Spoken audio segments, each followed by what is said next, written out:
Well, first of all, I would like to welcome everybody to this session on China, US, and Europe. My name is Rui Chenggang of China Central Television.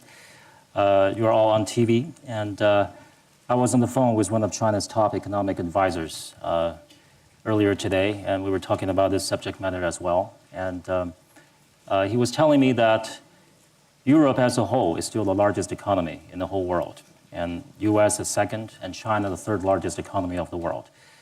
If the three of them can get together and be on good terms, then we can basically secure global growth. That's on the economic and trade front. If the three of us can get together on good terms on security issues, then from Syria-related to Iran-related issues, we can basically guarantee world peace. So the top three economies really matter. To kickstart the conversation, I would like to mention the possibility of a new global trade structure.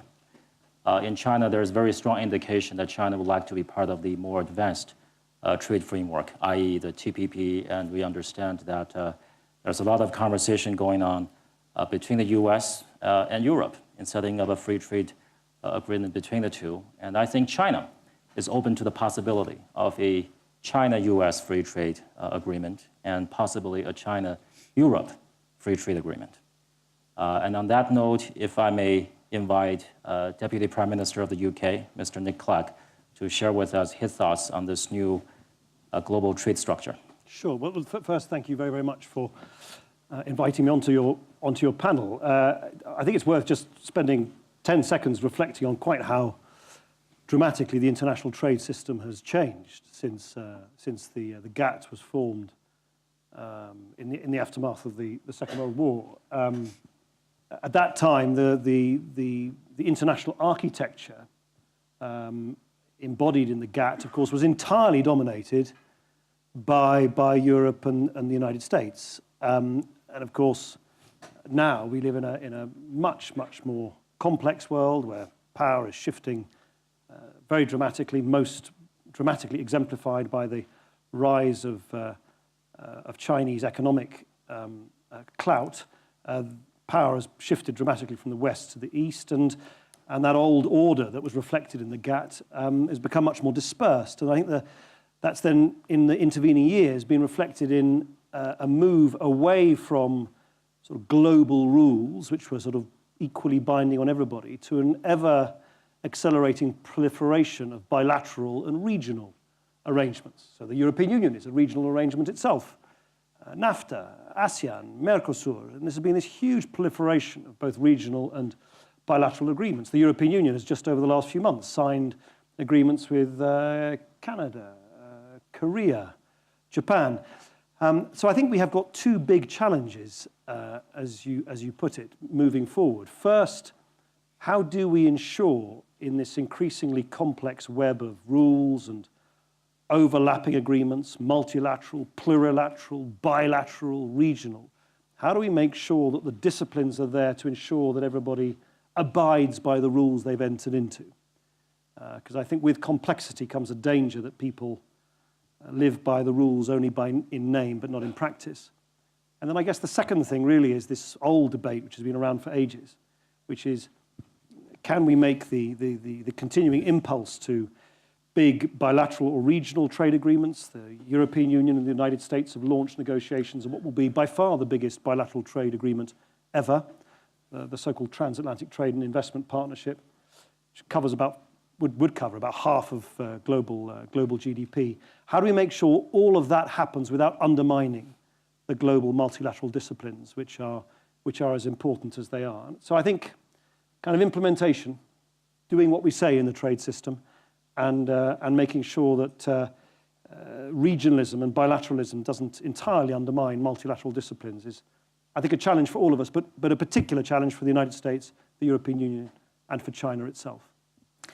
Mr. Wang Jianlin, chairman of Wanda Group, who is hailed by many magazines and newspapers as the richest man of China, is one of the forerunners of Chinese investors overseas, who has a lot of investment both in the US and in Europe.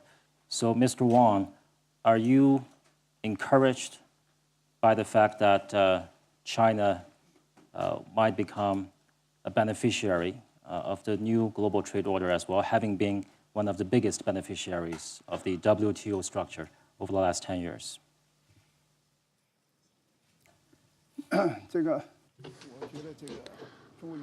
Well, there's an old Chinese saying, ideal is rich, reality is lacking. I think trade agreements tend to be of that sort.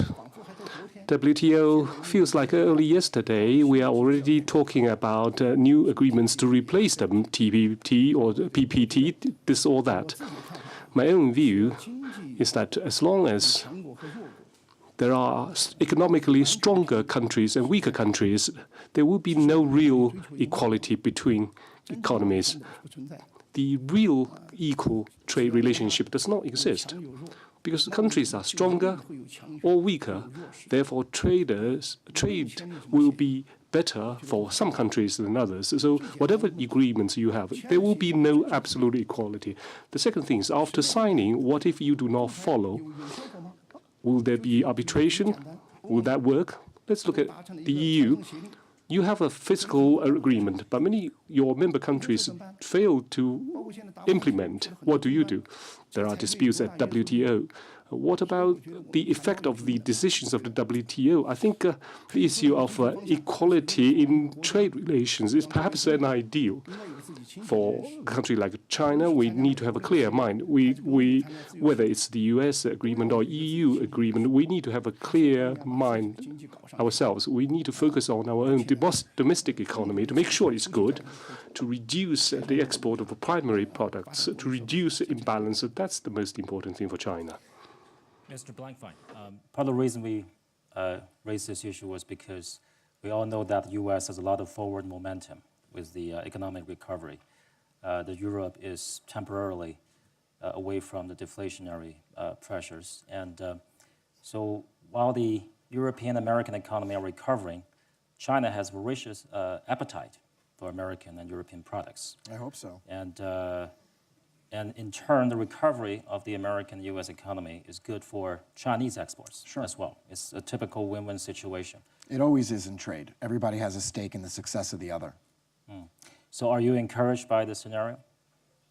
Well, I am. We've come out through a difficult period. I'd say in Europe, you said temporarily out of recession. I think Europe, Europe has certainly stabilized. When we were here a couple of years ago, and there were even glimmers of this a year ago, the issues about Europe were borderline existential a couple of years ago, and they were very severely pessimistic a year ago. And Europe seems to, Europe has stabilized, and I think a lot of terrific work was done by regulators and central bankers. I mean, we did an issue for Spain yesterday and raised $10 billion at 385 for 10 years and could have done 40 billion. So that's something that a year ago would have been astonishing. So I think Europe has stabilized and is poised for growth, although there's a lot of problems to chew through. And you talk about Europe in a bilat as if that were one of the two sides. And Europe, of course, is itself fractured to some extent, and it has governance issues that make things difficult with Brussels versus the national powers. So things aren't easy, but I think a lot of work has been done, and I think people have a lot to do, and people are very focused on that, but people would be well to remember what they thought a year ago we'd be a year from now, and it's not, it's not so bad. So I think that's a sign of support for the world. The U.S. is going to contribute to the world, probably at or above trend growth. And again, that's growth that will aid demand in China, but China's also going to contribute. Now, a lot of eyes are on China. Given the uncertainties at China, whether or not China is up or down 2% around its number has more consequence to global GDP than whether the U.S. is 0.5% either way from its growth. So China, China and the issues surrounding China and the opportunities China and where that comes out is appropriately a very, very big focus on everyone in the world. And if China continues to grow, I get even more optimistic for the U.S. Listen, the way you think about GDP and growth is the way I sometimes think about when oil is discovered. If oil is discovered anywhere in the world, it's most beneficial for the country that has it, but it's beneficial for everybody because that goes into the supply and the market clearing price of oil for everybody is lowered from what it otherwise would be. The same thing for growth. If China grows, it's great for China, and that'll be the principal beneficiary. But those Chinese will buy some goods that originate in America, and it'll be good for America too. Any growth in the world is good for everybody in the world. Are you still bullish about China? I thought Goldman Sachs was advising its clients to manage their expectations of the emerging markets. Well, I think both are true. I think we're bullish on China, and I think people should manage their expectations of the emerging markets. There's a reason why people have high returns. If high returns came with the same risks, guess what we'd all be doing? High returns usually accompanied with higher risks, and the higher risks are manifest. I think one could think very well that the 21st century may be analogized to the American century of the 20th century. This could be China's century, and it would be China's century, and they wouldn't own every year. And we've gone through a period of very rapid growth in China and a transition in government, a recognition in China that sustainable growth has to be somewhat lower because if you didn't care about the environment, certain issues, certain sustainability issues, it's much easier to keep those factories going full time and have a 10% number. If you want sustainable growth, environmentally safe, producing high jobs, and with that focus, you're going to have to accept low growth, and that's quite an execution. The plan is in place. I don't know the whole of it, but I know it's an ambitious plan, and I think the execution issues are going to be very, very critical, and everything won't go well. Mr. Secretary General, the China-Swiss free trade agreement is already a reality. Are you optimistic that China will end up having a lot of free trade agreements with the world's most advanced economies? Yes, this can only help. You see, the fact that we haven't been able to put together a multilateral trade agreement in, 12 years by now, has been substituted by the fact that you have these rather gigantic trade packages that are being attempted now. Europe and the United States at 50% of the world's GDP and 30% of the trade and 20% of the investment, etc.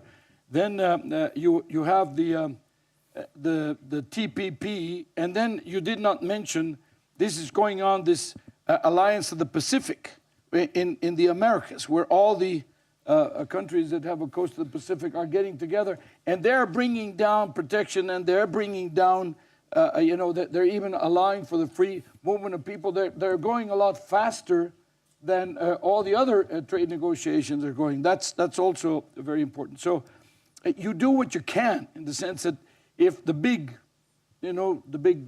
bazooka is not possible because of political or timing reasons or because there are too many elections in the horizon, whatever, then you go for these blocks.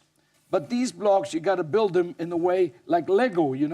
They have these little sticking points where they can plug into a bigger edifice, and that they have to be consistent with a bigger building of a larger trading agreement. I have to say that, first of all, the more the merrier. Second, the more countries commit to the disciplines of an agreement, it is appropriate. And also because we're not just getting free trade agreements, we're getting agreements on procurement, we're getting agreements on technology, we're getting agreements as a byproduct of these others. We get an agreement on the protection of intellectual property rights, an issue that often comes up when you're talking about China. And you're also talking, I think, a very, very important issue that is going to be taking a lot of our attention going forward, the so-called competitive neutrality, which is a very elegant way of describing state-owned enterprises.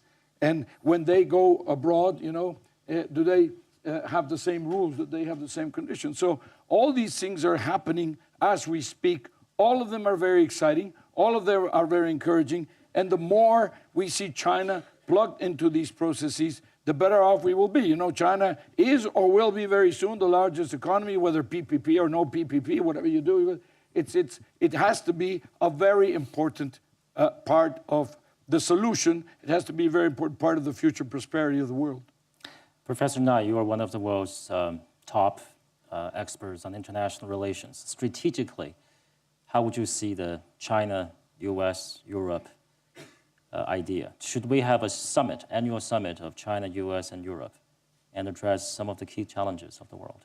Well, I think the point that you made in introducing our session is correct, that if you have the three largest economies in the world working together, you're going to be much better placed not only to generate growth, but also to deal with problems like financial stability, which we saw can spread and be painful for everybody. Let me push back on one point, though. Why not include the fourth largest economy, Japan?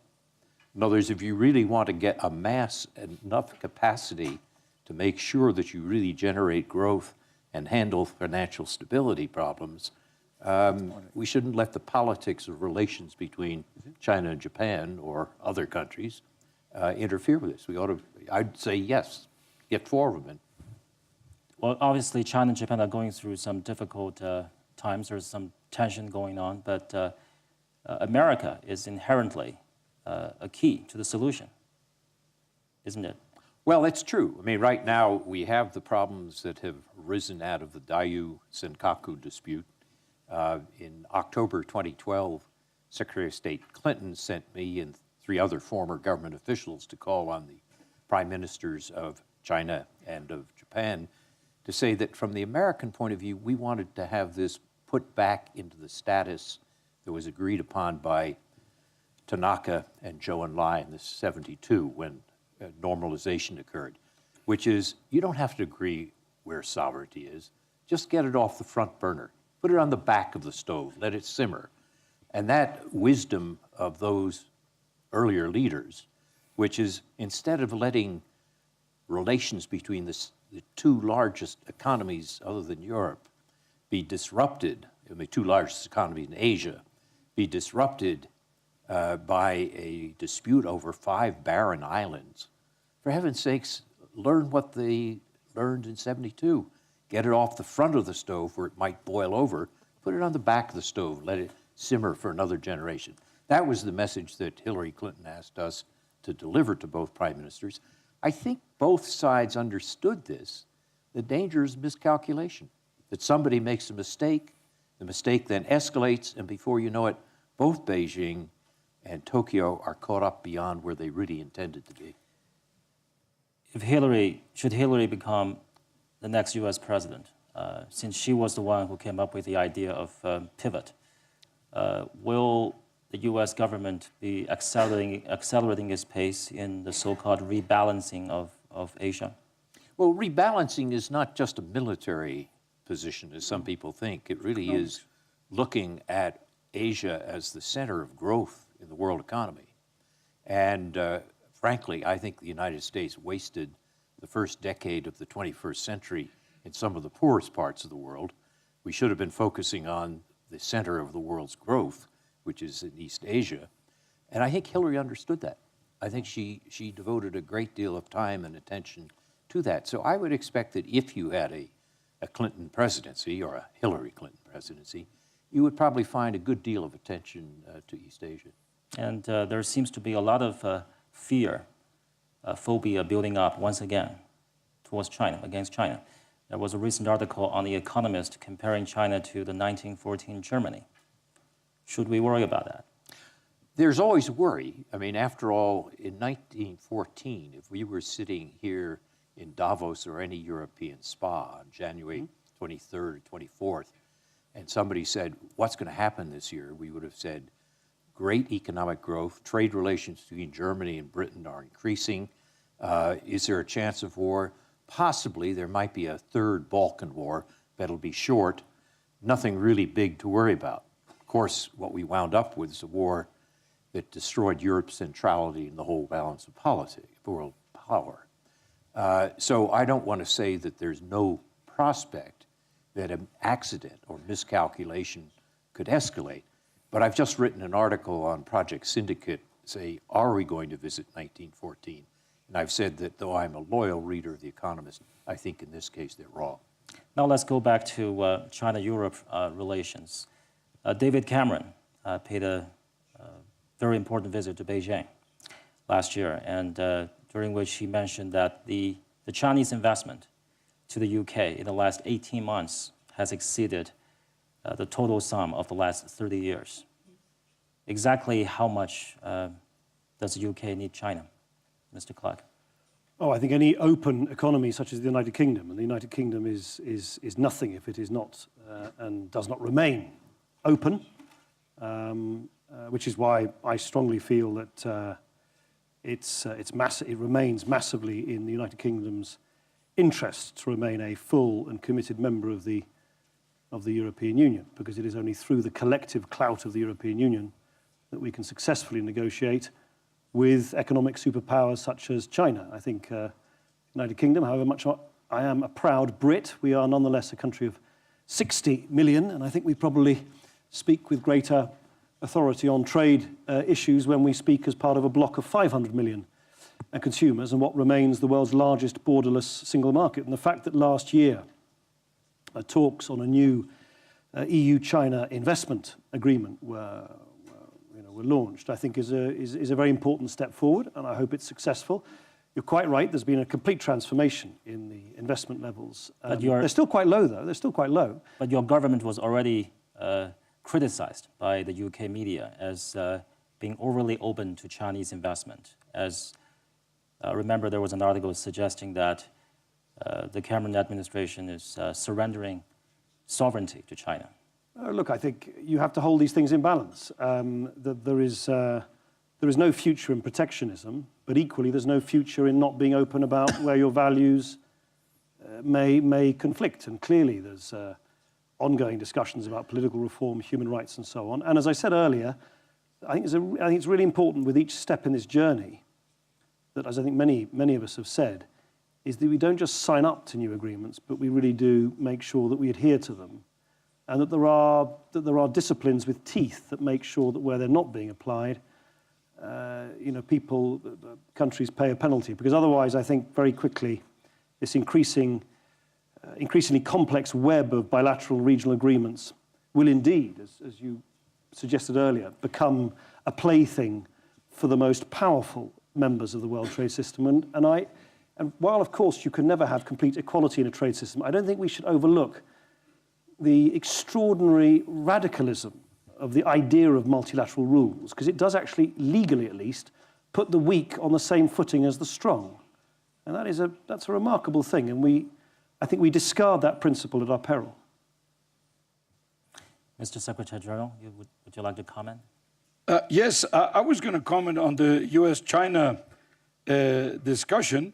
The fact that exactly the opposite seems to be happening, because these yearly or recurrent sessions that started ad hoc, etc., now are very structured. They're giving rise to very structured agreements, to binding agreements, where there's monitoring and there's there are disciplines, etc. And I would also say that in the case of very specific procurement agreements, for example, between the United States and China. Why do they go to procurement agreements? Well, because the investors in the United States and in Europe were told that if they went to China and established productive capacity there, they would be treated as domestic. That then something called indigenous innovation appeared, which meant that Chinese were being given an edge, okay? Especially, they say, well, this is at the national level, at the federal level, but cities have a different treatment, regions have a different, you have cities of 35 million, so that are larger than some of the European countries. So, in a sense, the whole thing about the leveling of the playing field takes time, but these discussions are taking place. I find them increasingly concrete and specific. I think that there's a lot of speechifying because there's a very polarized atmosphere in the United States. It's very well known. By the way, The Economist is a British magazine. It's not a US magazine, but that's another matter. It's not written by the British government. Not written by the British government, certainly not. And in terms of the EU and China cooperation, I would say today that China's biggest trading partner, EU's biggest trading partner is China today, because in 10 years they've more than doubled the size of the trade. So And so now formalizing, getting into a more structured, more disciplined, can only help. Why? Because, let's say, it's rough around the edges, okay? But the fundamentals are there. The structure is there. The strength is there. I would say, now let's make the edges a little smoother, and let's get it over, because everybody is gaining. This is typically a win-win situation. So I would, in that sense, be extremely, pro incorporation of China, and I would move forward. On the other hand, I'm Mexican. It's not a year that has passed. We promoted the NAFTA that we were not being told that we were selling our soul to the Americans. So, being accused that you're giving the sovereignty away is not a new argument. It doesn't happen. We benefited enormously from the free trade agreement that we signed with Canada and the United States. And so will anybody who signs agreements, either regional or and typically the smaller country has more to gain than the larger country. This is because you get access to a bigger deal. So I'd take this into consideration when, accusations fly around of saying that you're selling your soul to anybody. I'd say, for heaven's sake, this is only this in the benefit of the people of any country that signs these agreements. Mr. Wang, if my memory is correct, we had some 64 heads of states and heads of governments visiting China last year in 2013, each bringing with them unprecedented delegations of businessmen. They're all trying to attract Chinese investment in their home countries. I know you have investment. You took over AMC movie theaters in the United States, and you bought property, hotels, and other businesses in the UK. Between Europe and US, which one is more open to you? Which market is more attractive to you? If we compare those two blocks, the US is more open than the EU. But in terms of countries, the UK is the most open. The US is very open. However, there is a foreign investors committee. We need their approval. In the UK, you don't need any approval. So in the UK, in the past year, we invested about £1 billion each in of the two we've done. So I met Prime Minister Cameron, and I said I would increase our investment. I think capital is like that. Wherever it's more open, it goes there. Switzerland. We never get enough nice hotels in Davos. For your information, I'm staying at a hostel, which used to be what the Americans call a psych ward. And I've got colleagues who are staying at former hospitals where they used to treat people with infectious or contagious diseases as well, which is even worse. Would you ever consider building hotels in Davos for us?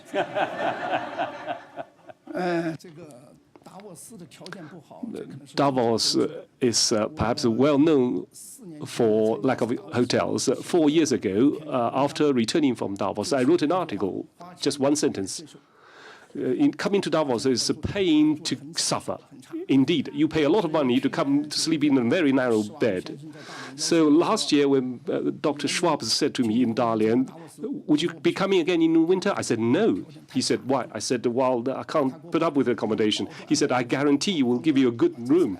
So I'm in the Intercontinental. Indeed, he kept his promise. So I think it's pretty good. But overall, indeed, we need improvement in Davos.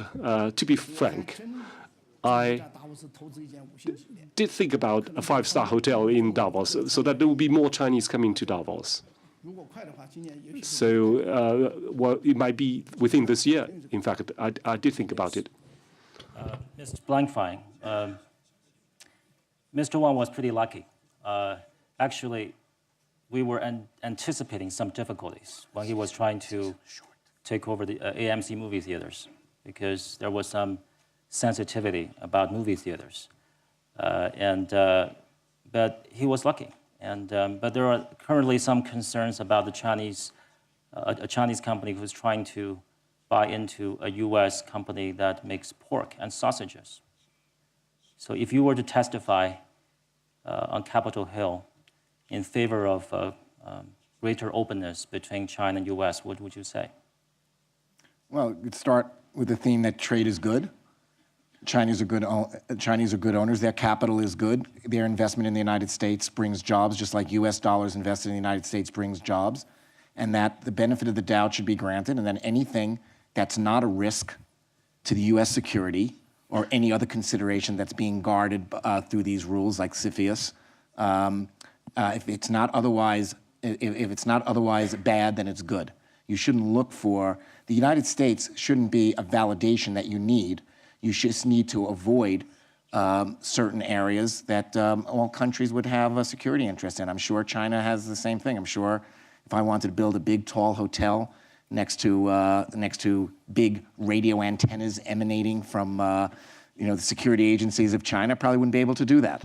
And if I wanted to take over a strategic business or something that, and I may have a different opinion about what's strategic than China would. And you have to abide by those rules, and over time, with more trust comes more, with transparency comes trust, with trust comes more opportunity, and I think that that's a process. So I think this was looked into, and people, I think some people in China were put off by the fact that there was this process in connection with the Shengwei Shengwei's acquisition of Smithfield. But I just point out there is a process. The wheels grind exceedingly small, and at the end of the day, it was approved. So what's the experience from this? Was the experience negative or positive? I think the experience was positive. Over time, these things will become easier, not harder. We're still in the blush of young love. It'll take a while. Professor Knight, would you like to comment on that? Are we suffering from a trust deficit between China and U.S.? There is a certain degree of trust deficit, but I agree very strongly with what Lloyd Blankfein just said. Chinese direct foreign investment in the U.S. is a plus. There are a few exceptions which relate to security, just as in China there are exceptions in terms of limits on American direct foreign investment. But in general, CFIUS, the Committee on Foreign Investment in the United States, has been pretty good.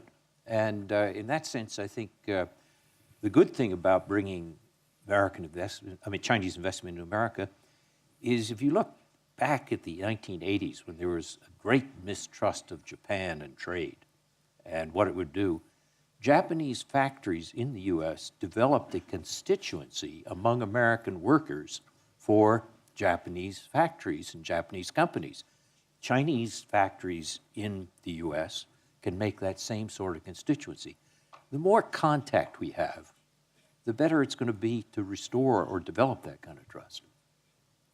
Thank you. And now I think it's a little bit more complicated than that. And it's not just about security. I think security plays a very big role. But the question is, it was difficult enough about doing business in China because it was offered that they would have level playing field in China. Then it became a contentious matter, and that's being sorted out. But the question is, when the Chinese invest in the United States or in the UK or in Europe, whatever, the question is, do they have the same tax treatment? Of course, in the United States, they will.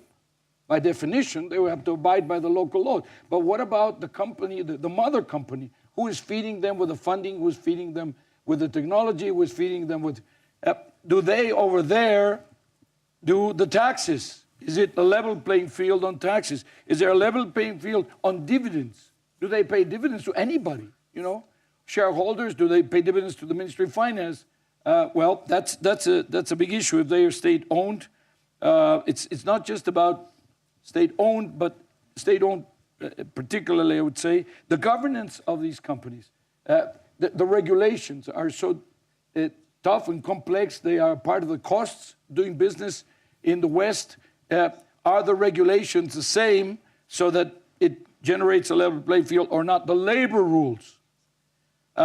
Is this being fed by a company that does not necessarily play by the same labor rules, the same environmental issues? Are they playing by the same environmental rules over there and therefore feeding raw materials or feeding finished products to end consumers in the West, etc. What about the disclosure rules, for example? What about what is an arm's length relationship? How do you define the arm's length relationship between a company in the United States and a company in the UK and a company in China?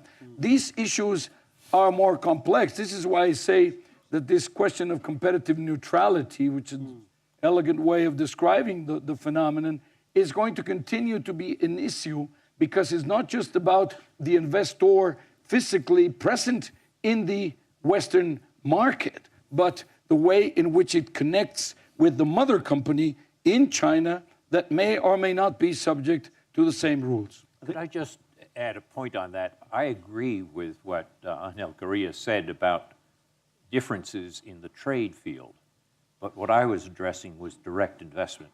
I think you're right that we need to be able to discuss what is a level playing field in trade, and there are real differences which create problems. That's why we're going ahead with TPP with a higher set of standards, which we hope someday China will be able to join, but right now the state-owned enterprises make that difficult, as well as the other things you mentioned. But when it comes to direct foreign investment, I think it's largely on a positive side. I'd agree with that distinction. I think one of the reasons why this issue of how do you compare like with like economies which are in one sense quite different, particularly the relationship between the state and commercial or semi-commercial operations, is because if you look at what's happening in trade policy and trade negotiations generally, we've moved well beyond the old-fashioned haggling over tariffs. We're now talking much more about norms and standards and regulation. In other words, the nitty-gritty by which certain sectors and certain activities are regulated. And that goes to the heart of the relationship between commercial activity and the role of the state. And when you have economies which are composed so differently, it's really important, and we'll need the help of the OECD and other bodies to give us tools to work out how to compare. I mean, you already have this in some parts of policy, the whole issue of anti-dumping and so on. You try and make comparisons of costs in economies which are very different, and it's often a fairly imprecise science. But we're going to have to do more of that, because state-run or state-directed companies in the world trade system, you're just somehow going to have to make sure that we compare them on a level playing field with operations that are composed of quite differently. I think we're going to have more and more of that in the future. I would like to open the discussion to the floor now, and questions, observations, and the gentleman in the front row. May I ask you to use the microphone as well? We'll probably take a few questions, and then we'll ask the panelists to answer all together. My name is Yuva Naidu. I'm a young global leader. I also sit on the U.S. Global Agenda Council at WEF. Professor Nye, few students passed through the halls of Harvard without coming across your paradigm of soft power, hard power, and smart power. And using that framework to the panel, this interplay between economic and military might, with the US being a dominant military power, Europe having the legacy of being a significant military power, and China having the resources to develop that, how is that interplay going to impact the rest of the world? And linked to that, being from South Africa, Africa seems to be an interesting playground with one of the highest growth rates. It seems to epitomize the kind of battle between the ideologies, with Europe having strong ties going back many years, China with its state-driven model having close ties, and America with multinationals driving it. How is all of this coming to play, and who's going to win that race? And I would like to, because when we're talking about China-Europe relations, it's not just about China-UK or China-France. As a matter of fact, China is building even stronger ties with more than a dozen Central and Eastern European countries as well. Mr. Jerry Schmace, may I ask you to tell us a little bit about what's going on between China and that part of Europe? Hello, I'm from Czech Republic, so from small country. I think that in our country, I will speak about business more than about the politics, because I'm a businessman.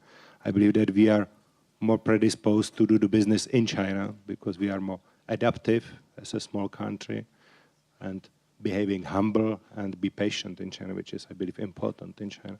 On the other hand, these reservations that are here mentioned, I believe that they are more like they are felt more strongly in the small countries because small country company with big China is even feeling bigger scarcity than for example, UK or other things. But I feel that it's changing slightly this in the last moments. Meijing? We are connected by the air we breathe, by the dwindling fishing stock, agricultural land, drinking water, resources, the heating planet. I would just wonder, after the success of the WTO Bali Accord, whether the members, WTO members, should start thinking about picking up some from the Doha round, perhaps the APEC 2012, where Obama was prioritizing also the liberalization of trade on environmental goods and services. I'm interested to hear from the panelists. Thank you. Gentleman in the back. Thank you.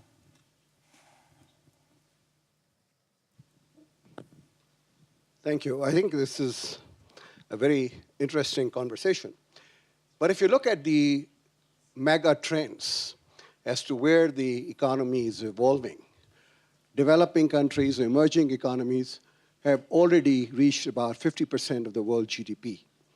And all projections for the future show that there will be a shift in equilibrium from the advanced countries to the developing countries. And the demographics also do not support the sustained growth in the advanced countries. So China, being the leader of the bunch of the developing and emerging countries, would it like to associate itself with a group which is not a sunrise group, but something else?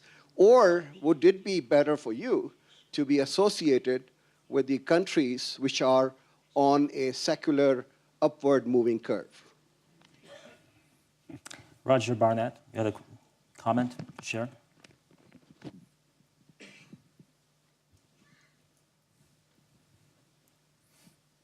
I would like to ask Mr. Wang if I could have a reservation at his hotel. I think the interdependence of trade and the interdependence between China and the U.S. is critical. As a medium-sized business doing business in China, we just hope the reforms that are been elaborated, which are incredibly ambitious, occur, and I'd like to know the panelists' view on the progress and the execution of that. Any more questions, comments, observations?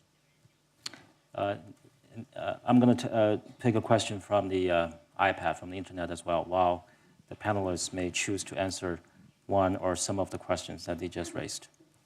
Mr. Nye, would you like to start? Well, let me address two questions that relate to power.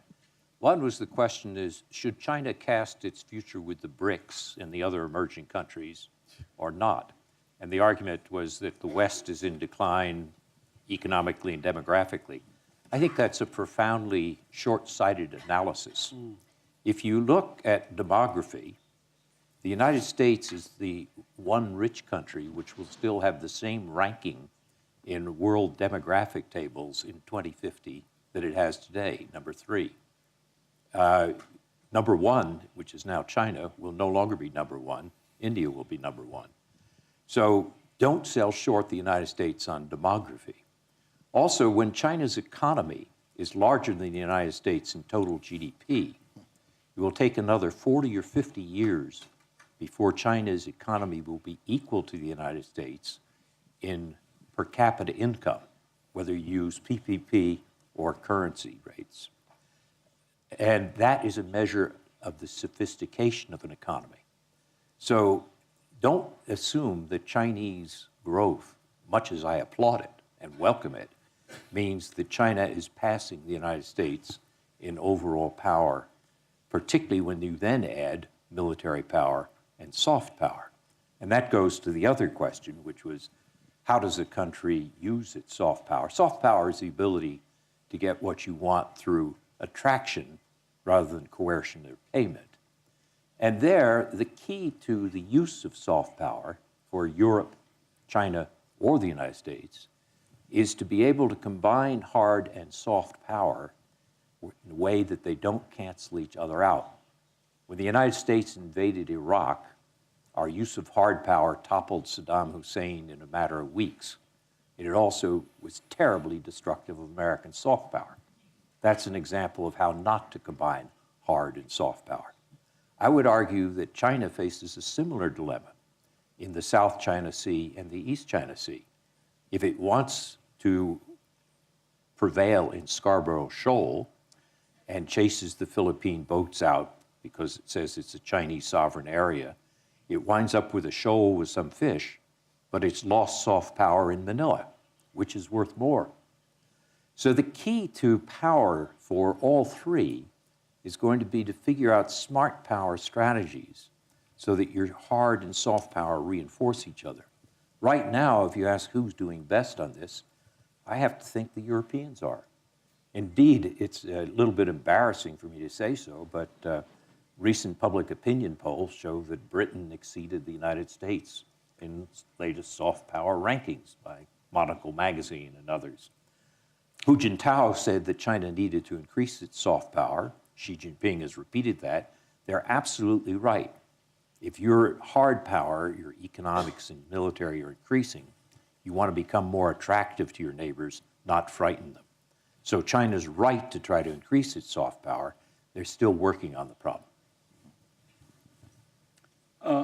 Let me first say on the demographics that the Mexicans are helping the U.S. get the demographics up there. You know, so, this is why the future looks so good. It's just, we need more. You need this. You're probably going to get it. So,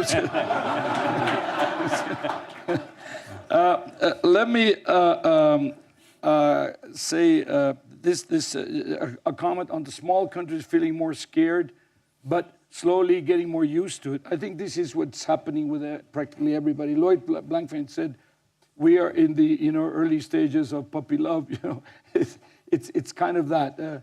If it scares the U.S., why wouldn't it scare a smaller country? And because people ask all sorts of questions. But let me comment on the question of the sunrise and the sunset. I was quite intrigued by the statement. If you just look at the technology, the number of patents, simply the standard of living, whatever, I think it's quite obvious why there's a lot to say for any country of the world trying to partner more and more and more with a country like the United States or the European Union. But specifically, let me mention the question of the environment, which was alluded by our young lady commentator here. I think that's an area, just like this question of the competitive neutrality, where we are going to have to sit down and do a lot better. We are on a collision course with nature. We have to correct the course. We haven't been able to do a lot. Every time we're spending more on attenuation and on rather than on mitigation. Why? Because more and more the consequences of not having done what we had to do 10 years ago, 15 years ago, 20 years ago. And what is the problem with China? China is multiplying enormously its demands of energy. China is putting online, on a weekly basis, more and more energy plants to satisfy its gargantuan appetite. And what does China have in enormous abundance? It has coal, which happens to be the one very, very tough fuel for the environment. Now, we believe that in the second half of this century, we're going to have to move towards a zero emissions based on fossil fuels. So, and today, what we're doing is we're moving in practically the opposite direction. Now, there's still a couple of generations to, undo that or to amortize the cost of investments that we're doing now. But I see that. I don't think that it's easy to say, let's follow Bali with a great Doha agreement. Bali was about trade facilitation. Bali was about saying, don't shoot yourself in the foot. And everybody looking at their feet and saying, yeah, we should. Yeah. But that's it. I'm sorry to interrupt you. We didn't make any more progress on. So I think this issue of the environment is going to be a big issue, and that the conversion there is going to be a lot more difficult. We have 10 minutes left, and I just picked a a question from the internet. One of the bloggers from China was asking if China needs to shoulder the same amount of responsibilities as the other world powers do. We'll start from Mr. Clark and the other two gentlemen. Well, I strongly agree with Joe Nye's assertion that soft power has always been important, but in many ways it becomes increasingly important. It's certainly indispensable for a sort of medium-sized European country such as the United Kingdom. And in my view, you cannot exercise soft power other than in cooperation with other countries. And that's one of the big divisions, in my view, certainly in the European political debate. We used to divide politicians according to right and left, state and market. Actually, in many ways, the bigger division these days is do you believe in openness and getting your way by working with other countries, or do you basically think you can somehow turn your back on the outside world and unilaterally impose your will on it? And I think the latter is condemned to failure. And there is no place where that is more dramatically illustrated than the environmental issue, which is an issue which, by definition, states and countries, however large and powerful, simply cannot deal with on their own. It is the epitome of a global problem which requires a global response. And of course, we have a very immature institutional framework to deal with these issues. And if you compare the institutional frameworks we use to deal with the negotiations which we need to settle globally on the liberalization of environmental services, but also on new environmental disciplines across the world, compared to what we have in the trade field, it's like it's like apples and pears. So I think there is a case. I don't want to suggest we spend a huge amount of time staring at our navels on institutions, but I think we have a very immature set of institutions, and that's where China could play a very powerful role in actually creating new disciplines, new institutions. Because as far as I can make out, there is a very powerful sort of move within the Chinese debate and discussion amongst top decision makers, which recognizes that China's own prosperity depends on sustainability the sustainability of resources, the sustainability of the use of resources. So I think if China were to take a greater leadership role on that, that would be a very powerful exercise of soft power in a positive direction. Thank you. Mr. Wang, I have a question for you as well. The question goes something like, if you truly believe the Chinese economy will continue to grow at a very high growth rate for another 10, 20 years at 7%, why do you invest so heavily overseas? If you are still bullish about the Chinese property market, why are you buying so much property in Europe and the United States? 如果您对中国经济的增长依然有那么有信心的话，为什么在海外投资如此加速？ Before I answer your question, I would like to put forward a question as a Chinese. And I'm not very happy at hearing what has been said by the professor. I think that today's debate is an economic debate in nature. We shouldn't really deviate it to politics, but you shouldn't really, in public, to accuse China. And I think this is not polite. And if you go to China, actually, and listening to what has been said by the 1.3 billion, you would have a different opinion. Well, on your question of whether we should invest in China or abroad, but I would like to say, to be frank, that we'll have several times over if we invested inside China. But we have a new target to become a transnational enterprises.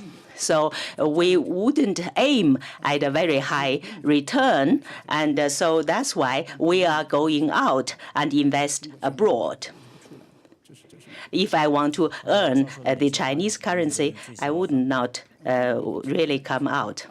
And so what you are not very happy about what has been said by the professor. Well, these sayings about fleet, about the South China Sea question, I think this shouldn't be the topic for today's discussion.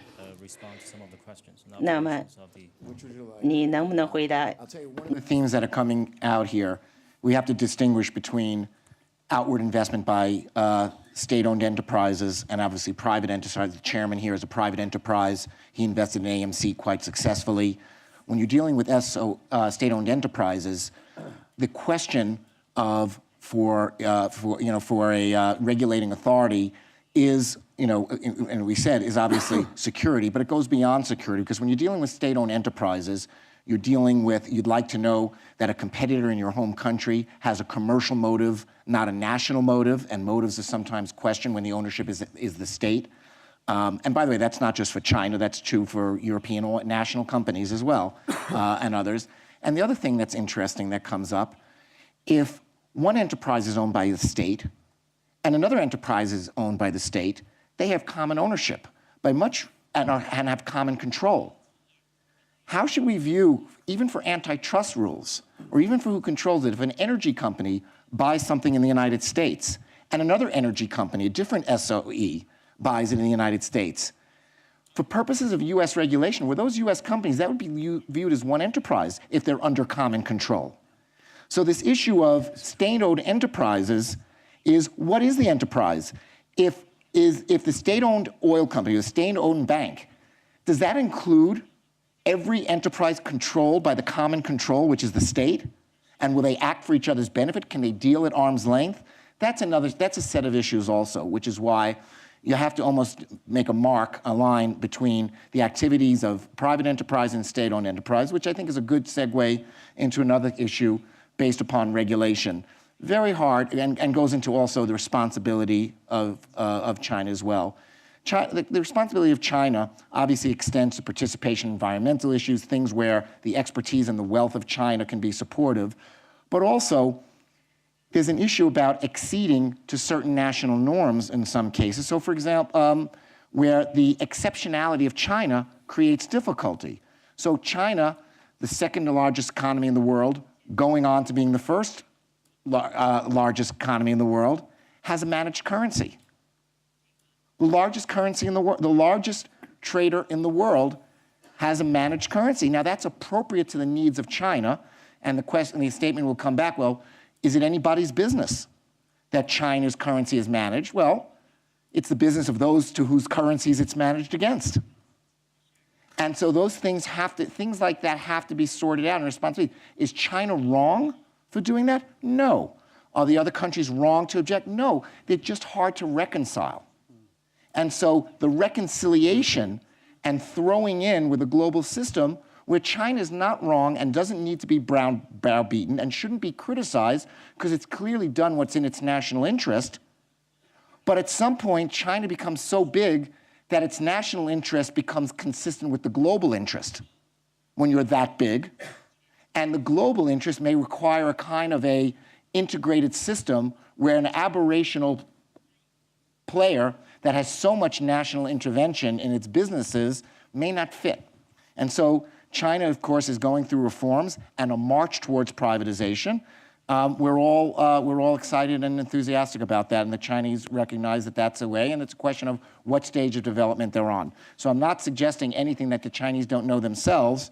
I'm just saying these reforms are very, very key, and execution is very important. We pretty much reached the end of the session, but I think we probably have 1 or 2 minutes left for a final comment from the panelists. Do you have a final comment to sum up the session? I just want to make sure that Mr. Wang realizes that I was not trying to say anything offensive to China. I was trying to offer useful advice to China when the question was asked to me, how can China increase its soft power? And if you say there's no relationship between politics and economics, unfortunately there is. Economics works within a larger political framework. So please do not feel offended. My advice was intended to be helpful to China and to China's economy. Mr. Secretary General? The reforms announced in the third plenum, together with the new leadership in place, with their backgrounds, with what they've shown so far, I think it's pregnant with promise and also pregnant with the possibilities of a greater, further, broader, deeper level of integration with the world economy that we've had, ever. So I'd say let's all go for it. Let's use the opportunity. There's an opening here. There's a clear opening. Let's use the opening. Let's use all the tools available.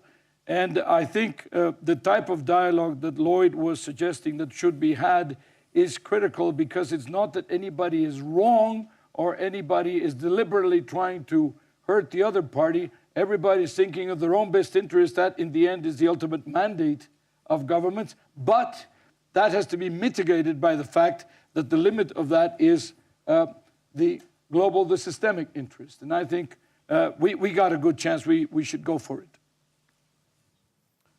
No, I think the only thing I would say is that clearly, if China, the European Union, and the United States, and maybe, as I think others have suggested, other major powers were to be able to align their strategic interests in the global system, as it's sort of as it's termed rather breezily, that would be a very, very good thing. And we just talked about the environment. That's a classic example where if only we could align our interests, we could get a lot done. But I think Lloyd made a very powerful intervention at the end. You can't do that unless you're speaking the same language. You've got to share an idiom first, and that does require, to stretch the metaphor a bit, that does require a bit of hard work on the semantics first, so we know that we're all talking about the same kind of thing. And that doesn't mean that the fact that that our adjectives and adverbs don't quite fit at the moment, that's somehow an illegitimate tension. We've just got to be open about the fact that there is a tension there. When you've got different societies and different systems which have evolved in very different ways, we do, I think, need to be open, tough if we need to be, but civilized with each other about trying to reconcile those things. Otherwise, we won't achieve those strategic goals together, which we can. 王健林先生，您是舞台上除了主持人以外唯一的中国嘉宾。听了这么多关于中国和欧洲、美国的合作之后，这么多不同的观点之后，您的思考是什么？我们把您的思考作为我们这场论坛的结束语。我觉得，首先呢。 I think first, whatever economy, US, Europe or China, they are different in culture, systems and language. But I think differences aren't the most important thing. Cooperation is the most important. Whether it's politicians or business people, we need to leave aside the differences, focus on the well-being of the mankind, increasing income, increasing employment. Let's work together.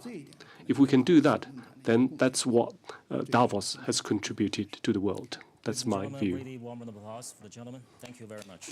Thank you.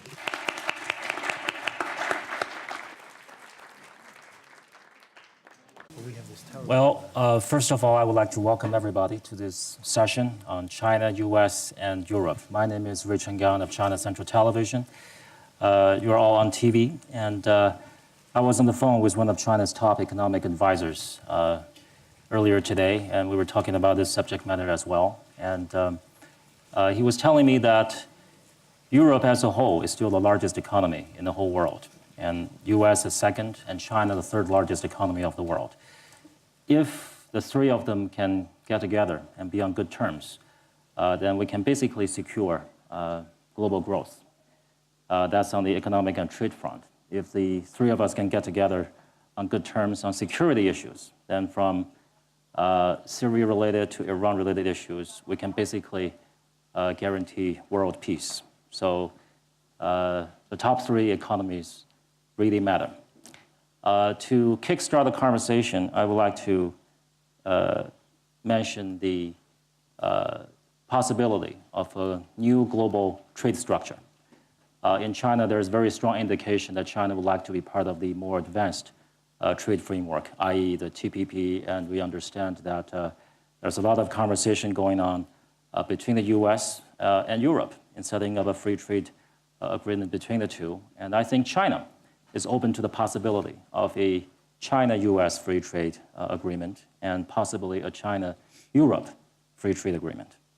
And on that note, if I may invite Deputy Prime Minister of the UK, Mr. Nick Clegg, to share with us his thoughts on this new global trade structure. Sure. Well, first, thank you very, very much for inviting me onto your panel. I think it's worth just spending 10 seconds reflecting on quite how dramatically the international trade system has changed since the GATT was formed in the aftermath of the Second World War.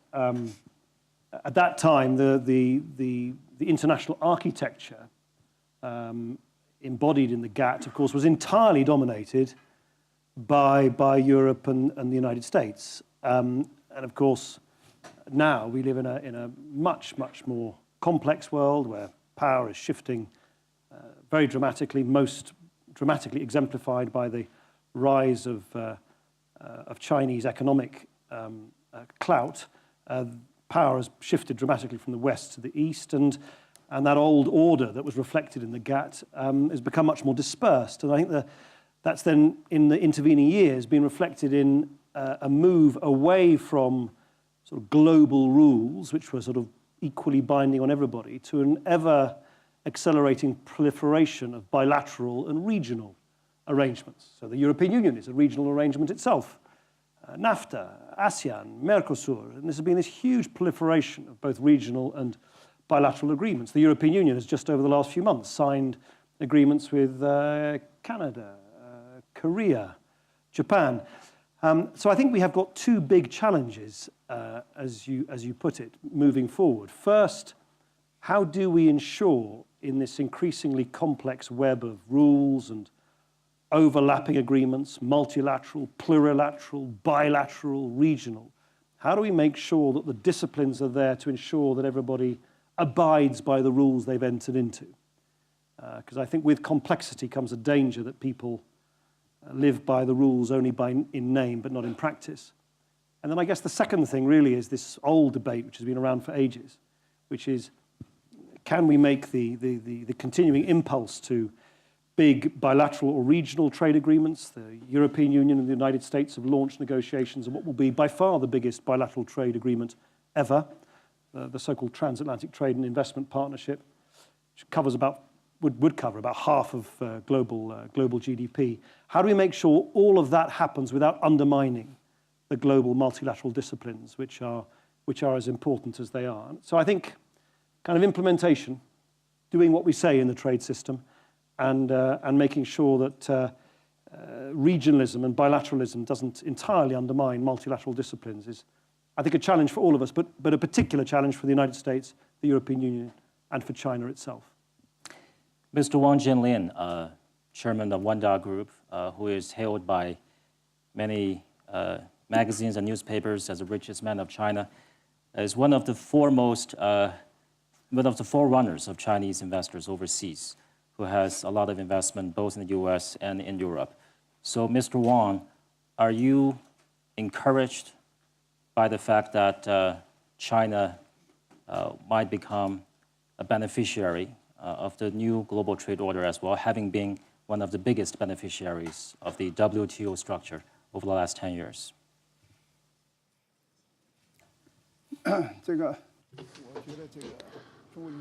Well, there's an old Chinese saying,